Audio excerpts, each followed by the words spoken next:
Hey guys, welcome to our channel in focus study. ये भी video BCOC 135 that is company law उनके लिए होने वाली है। ठीक है, मैंने जो बीकॉम वाले कंपनी लॉ थे उनके लिए जो वीडियो बनाई थी वो बहुत ज़्यादा हेल्पफुल हुई थी। ठीक है, तो आपके लिए भी ये वीडियो हेल्पफुल होगी। ठीक है, अगर आपको जो इंपॉर्टेंट क्वेश्चन है जो पेपर में आने वाले हैं उसके अगर सैम्पल पेपर और इंपॉर्टेंट क्वेश्चन की PDF चाहिए तो आप वहाँ से बाय कर सकते हैं। मेरे व्हाट्सएप पर आप टेक्स्ट कर देना, मैं लिंक दे दूँगा ग्रुप ज्वाइन करके।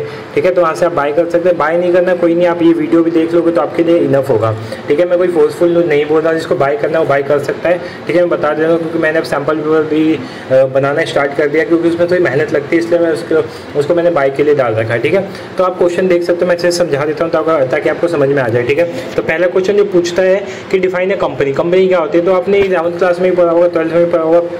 A company may be defined as an incorporated association which is an artificial person having a separate legal entity with a perpetual succession, a common seal, a common capital, ठीक है, compromise of transferable shares and limited liability।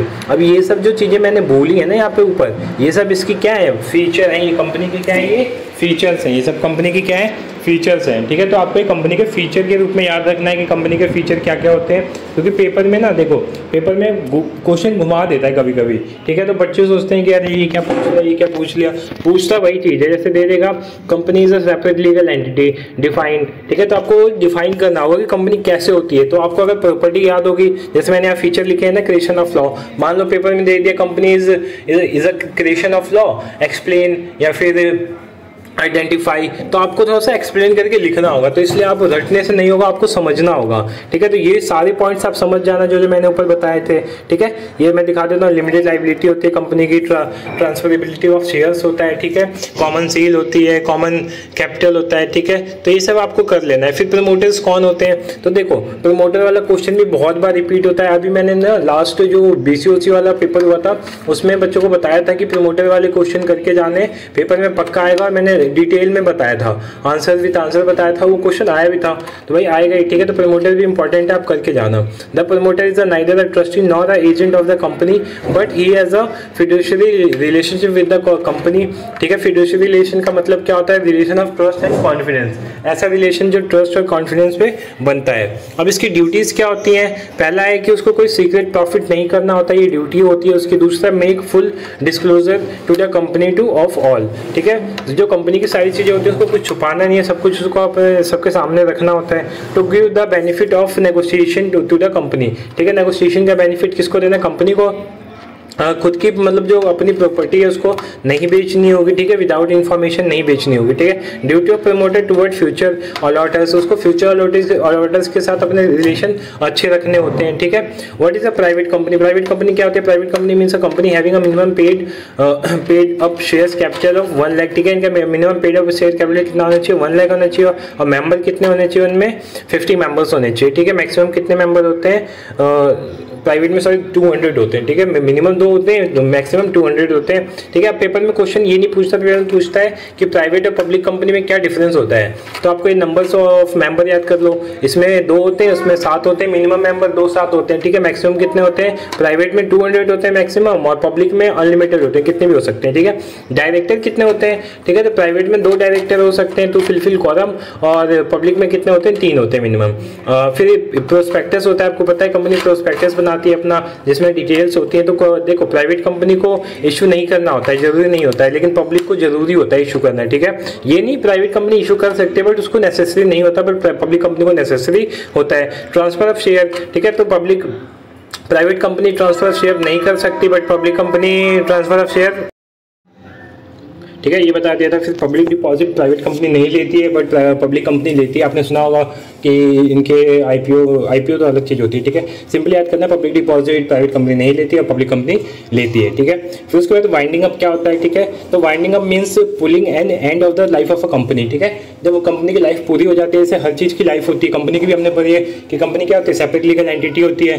ठीक है, तो देखो company क्या होती है, artificial person होती है, कॉमन सील होता है, क्रेडिट कैसे होती है, बाय लॉ होती है। ठीक है, तो जब कंपनी का एंड आ जाता है, कंपनी एक तरह से लाइफ ओवर हो जाती है, तो उसी को वाइंडिंग अप बोलते हैं। वाइंडिंग अप, ठीक है, वाइंडिंग अप समझ में आ गया होगा आपको। अब वाइंडिंग अप और डिसोल्यूशन में डिफरेंस पूछता है कि what is the difference between winding up and dissolution. तो पहला क्या है, ये फर्स्ट वाइंडिंग अप क्या होता है, फर्स्ट स्टेज होता है, और डिसोल्यूशन क्या होता है, सेकंड स्टेज होता है। फिर उसके बाद मान लो वाइंडिंग अप हो गया तो उसके बाद कंटिन्यू कर सकते हैं कि नहीं, तो कंटिन्यू कर सकते हैं बट डिसोल्यूशन के बाद नहीं होता है, ठीक है।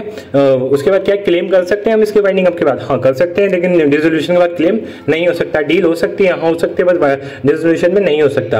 अब कौन कौन से मोड्स होते हैं वाइंडिंग अप के, ये भी पूछता है। तो देखो ज्यादातर पेपर में क्या पूछता है, वाइंडिंग कंपल्सरी वाइंडिंग अप आता है, ठीक है।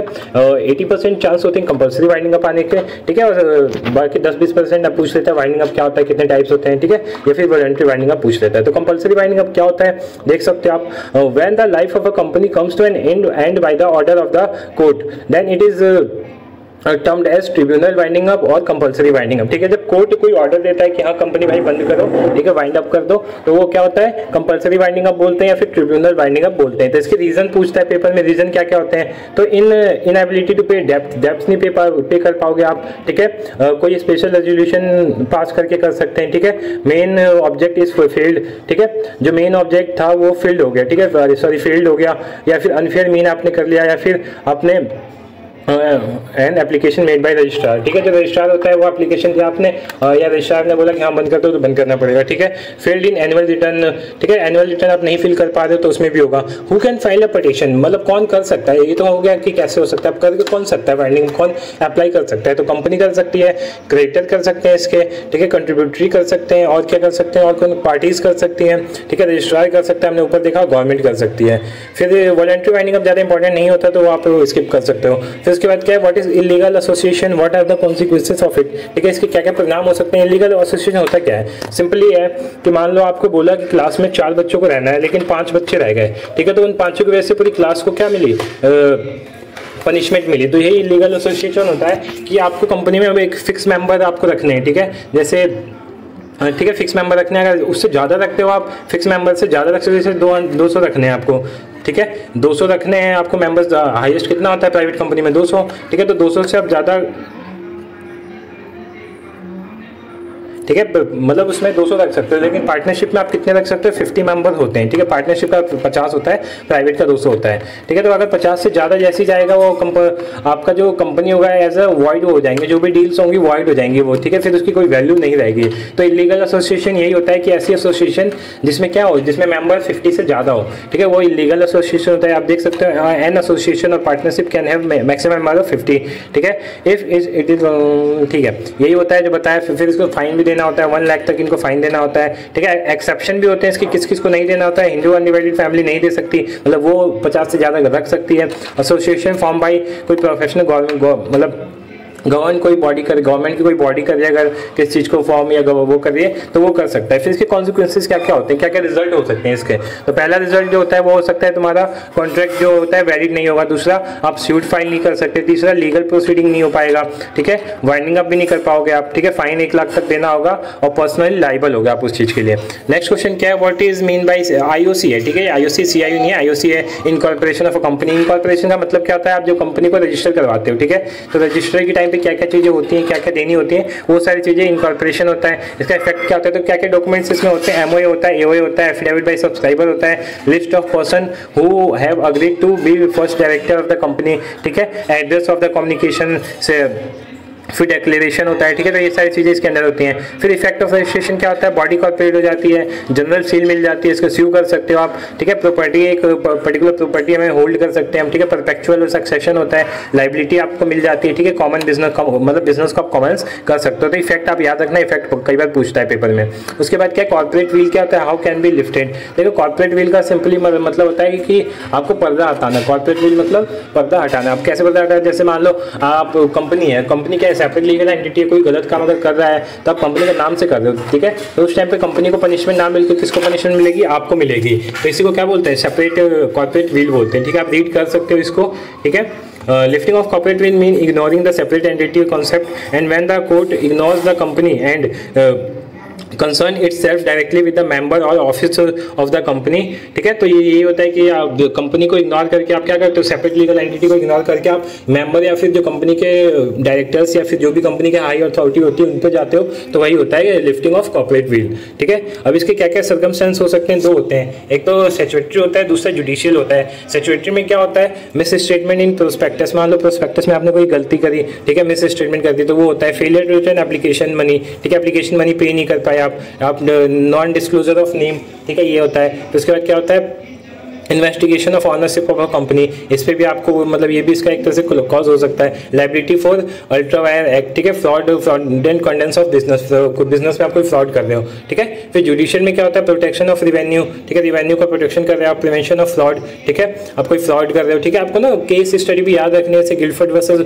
हॉर्ने, ठीक है, तो ये टैक्स का ही कुछ सीन था वहाँ पे, ठीक है। जर्मन वाला जैसे ये कि एनिमी कैरेक्टर हो सकता है जर्मन वाले, जर्मन का एक केस स्टडी है वो आप रीड कर सकते हो, ठीक है। मैं इतना डीप तो बता नहीं सकता बट आप रीड कर सकते हो, क्योंकि जब मैंने नोट्स बनाए थे अपने, जब मैं करता था स्टडी तो मैं केस स्टडी भी करता था ताकि मुझे अच्छे से समझ में आए, ठीक है। तो ये आप रीजन याद कर लेना बस, ठीक है। डॉक्ट्राइन ऑफ अल्ट्रा वायर क्या होता है, देखो डॉक्ट्राइन का मतलब क्या होता है, थ्योरी, अल्ट्रा क्या होता है बियॉन्ड, और वायर्स का मतलब क्या होता है पावर। जब आप मान लो मैंने आपको कुछ काम दिया, ठीक है, कि हाँ भाई तू क्लास को देखता रही हो, मतलब मैंने आपको कुछ सामान लाने के लिए दिया 100 रुपये, ठीक है, मार्केट से भाई 100 रुपये की कोई चीज़ ला, मैंने 500 का नोट दिया, 500 की चीज़ ले आए, तो आपको मैंने पावर 100 रुपये की दी थी बट आप यूज़ कितने कर रहे हो, 500 कर रहे हो, तो आपको बियॉन्ड पावर जा रहे हो ना, तो इसी को क्या बोलते हैं, डॉक्ट्राइन ऑफ अल्ट्रा वायर, ठीक है।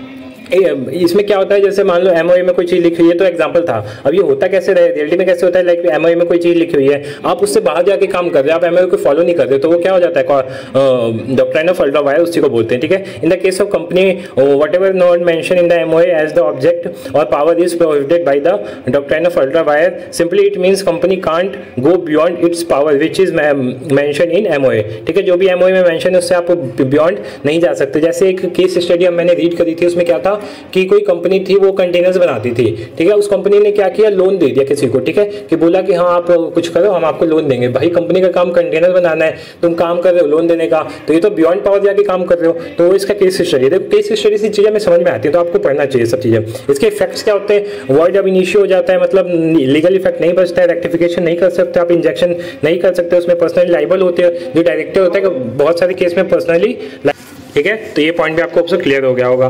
फिर नॉट इनफॉर्सिबल होता है, ठीक है, ये क्वेश्चन बहुत बार आ रखा है इसलिए बता रहा हूँ, शॉर्ट नोट्स में भी आता है वैसे भी आ सकता है। अब कैटेगरीज क्या होती हैं वो देख लो आप, कैटेगरीज कौन कौन सी होती है, ये नहीं पूछता है, इंपॉर्टेंट नहीं है, बाकी नोट करना है तो आप नोट कर सकते हो। फिर आता है जो बहुत इंपॉर्टेंट क्वेश्चन है, एमओए और एओए, ठीक है। एमओए में कैसे क्वेश्चन बनते हैं मैं आपको सिंपली बताता हूँ। एमओए में क्या होता है, पूछ लेता है व्हाट इज एमओए, ठीक है, what are the clause of MOA. Clause क्या होता है, नेम क्लॉज होता है कि कंपनी का नाम मेंशन होता है, प्लेस क्लॉज होता है कंपनी कहाँ प्ले, मतलब कंपनी का जो एस्टेब्लिशमेंट प्लेस है वो कहाँ पे है, ठीक है, मेंबर्स क्लॉज होता है, बहुत सारे क्लॉज होते हैं, तो आप देखोगे बुक में आपको मिल जाएगा सिंपली, ठीक है। एमओए ये हो गया, क्लॉज हो गया। फिर अल्टरेशन कैसे कर सकते हैं, अल्टरेशन वैसे एओए में होता है। देखो एमओए और एओए में सिंपली डिफरेंस क्या होता है, एमओए क्या होता है बाहर के आउटसाइडर के लिए होता है, ठीक है, आउटसाइडर से क्रेडिटर के लिए हो गया, इन सब लोगों के लिए होता है। और एओए क्या होता है, जो कंपनी के रेगुलेशंस होते हैं ना, रूल रेगुलेशन, इनके लिए होता है, ठीक है। तो आपको अब से क्लियर हो गया होगा। और क्लॉज इसके आप क्लॉज देख लो, नेम क्लॉज होता है, रजिस्ट्रेशन ऑफिस क्लॉज होता है, ऑब्जेक्ट क्लॉज होता है, लायबिलिटी क्लॉज होता है, कैपिटल क्लॉज होता है, सब्सक्रिप्शन क्लॉज होता है। फिर एओए क्या होता है और इसके क्या क्या कंटेंट होते हैं, ठीक है। एओए क्या होता है, AOA is a company consist of the norms by laws rules and regulation for the management of the internal affair and the company it has rules for proper governance of the company, ठीक है। Simply ये होता है company के governance के लिए, company के regulation के लिए एओए होता है, और आउटसाइडर्स के लिए जो डिटेल्स होती है एमओए में होता है, ठीक है। जैसे जब डॉक्ट्राइन ऑफ अल्ट्रा वायर भी होता है तो हम एमओए को कंसीडर करते हैं, एओए को नहीं करते। और बाकी जो कंटेंट होते हैं वो देख सकते हो आप, शेयर कैपिटल होता है, मैनेजमेंट होता है, एनी बोरोविंग, ये सारी चीजें इसमें होती हैं। फिर अल्टरेशन ऑफ एओए मैंने बताया था, पूछते हैं, ठीक है। तो must not conflict with MOA, ठीक है, एमओए के साथ कन्फ्लिक्ट नहीं होना चाहिए। Must not sanction anything illegal, illegal चीज कोई नहीं होनी चाहिए। Must be for the benefit of the company, ठीक है, कंपनी के बेनिफिट में होना चाहिए। Must not increase liability of member, member की लायबिलिटी इंक्रीज नहीं होनी चाहिए। अल्टरेशन बाय स्पेशल रेजुलेशन, ठीक है, tribunal can't amend the article, keeping future in mind, future को ध्यान में रखना चाहिए। Must not force to leave any member, किसी मेंबर को फोर्स नहीं कर सकते लीव के लिए। रिलेशन बहुत कम पूछते हैं बट आप देख सकते हो, रिलेशन मैंने यहाँ पे मेंशन कर रखा है, आप स्क्रीनशॉट ले सकते हो, ठीक है। बाकी पूछता जो है वो बताता हूँ मैं आपको, डिफरेंस पूछता है एमओए और एओए में, ठीक है। तो पहले क्या है, इट इज कंपनी, ठीक है, ये क्या होता है, कैरेक्टर बताता है कंपनी का, मतलब एक तरह से कंपनी की प्रोफाइल को बताता है। और ये क्या होता है, कंपनी के बाय लॉज होते हैं, नॉब्स होते हैं, जो कंपनी के इंटरनल इशू होते हैं वो इसमें लिखे होते हैं, ठीक है। स्कोप क्या होता है, डिफाइन ऑब्जेक्टिव बताता है और रेगुलेशन बताता है, ठीक है। फिर उसके बाद क्या है, फंडामेंटल होता है, सप्लीमेंट्री होता है। लीगल इफेक्ट क्या होता है, act beyond MOA is void, कोई भी काम आप अगर एमओए के बाहर जाके करते हो तो वॉइड हो जाता है, क्योंकि उस पर फिर डॉक्ट्राइन ऑफ अल्ट्रा वायर का केस लग जाता है, ठीक है। It can be rectified inside, ठीक है, ये रेक्टिफाइड इनसाइड नहीं हो सकता है, ठीक ठीक है। अब रिलेशन कैसे होते हैं मैंने बताया था, आउटसाइडर के लिए एमओए होता है, इनसाइडर के लिए ए होता है, तो ये भी आपको क्लियर होगा फिर, ठीक है। तो पॉइंट्स आप देख सकते हो, इजी पॉइंट्स है, ज़्यादा टफ नहीं है, ठीक है। तो ये हमारे मेन कुछ क्वेश्चन से जो पेपर में पूछे जाते हैं, ठीक है। अगर आपको इंपॉर्टेंट क्वेश्चन ये तो आंसर भी था, ठीक है। अगर प्रॉपर क्वेश्चन की पीडीएफ चाहिए तो आप टेक्स्ट कर देना व्हाट्सएप पे, मैं आपको, ठीक है, मैं आपको बता दूंगा कौन कौन से हैं, ठीक है। व्हाट्सएप पे अगर ज्वाइनिंग लिंक में दे दूंगा नीचे, वहाँ से ज्वाइन कर लेना आप, वहाँ पे मैं आपको पीडीएफ दे दूंगा, ठीक है। होप सबको वीडियो अच्छी लगे, वीडियो लाइक करना, चैनल को सब्सक्राइब करना। Thank you so much.